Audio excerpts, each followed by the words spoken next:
Hi mga kabesh! Alam niyo ba, today, extension ng birthday celebration ko with my children ministry.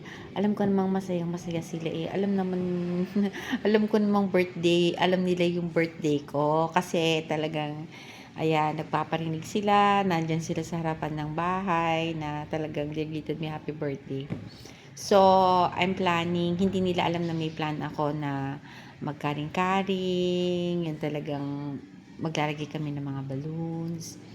Iniingatan ko lang talaga yung sarili ko kasi alam niyo naman yung sa neck ko na may herniated disc. So, I'm just waiting for my MRI result and thank God, alam ko namang ano lang yun, katok-katok lang yun, pero God is good and I'm healed and I'm just praying also to my kuyang. Hello Kuyang Ariel. I know God has a plan for us. Pahabain pa ni Lord yung buhay natin. Kung ano man itong mga pagsubok na hinaharap natin sa buhay. Diba? Inaalaw ni Lord. At si Lord din naman ang gumagawa ng paraan para makaya natin lahat ito. Alam naman natin ang mga pagkakataong ito ay pagsubok lang. O, diba?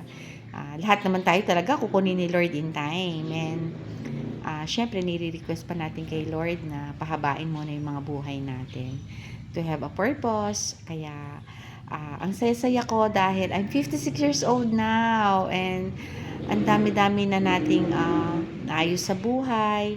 Syempre, yung sarili natin ang importante kasi pag hindi maayos ang sarili mo, you cannot contribute and you cannot give what you do not have. So, I'm so thankful to the Lord for making my life so productive, so colorful. Alam niyo naman, I love colors and so thankful ako na napakabuti ng Panginoon. God is so good in my life.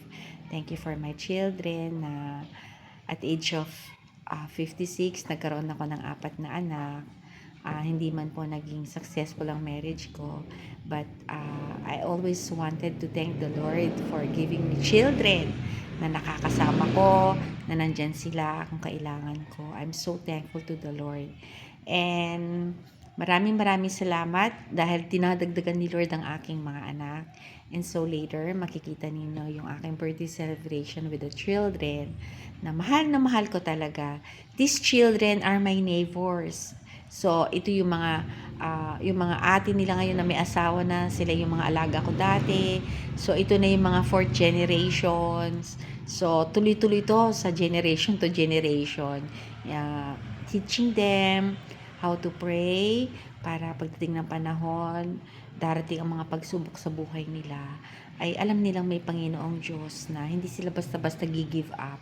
Alam nilang pagsubok lang ito at alam nilang may Diyos na tutulong sa kanila in the right time. Kung paano nila nakita at hinubog ako ng Panginoon sa buhay ko. Kasi sila yung mga kasama ko mula nung nag-pray ako magkaroon ng trabaho, yung punong-puno ako ng mga problema, hanggang sa naayos tong bahay namin, naayos yung trabaho ko, naayos yung mga relationship ko sa pamilya ko. Alam nyo, sila, yung mga kasama ko nag-pray. So, I thank the Lord for my children ministry. So, praise God.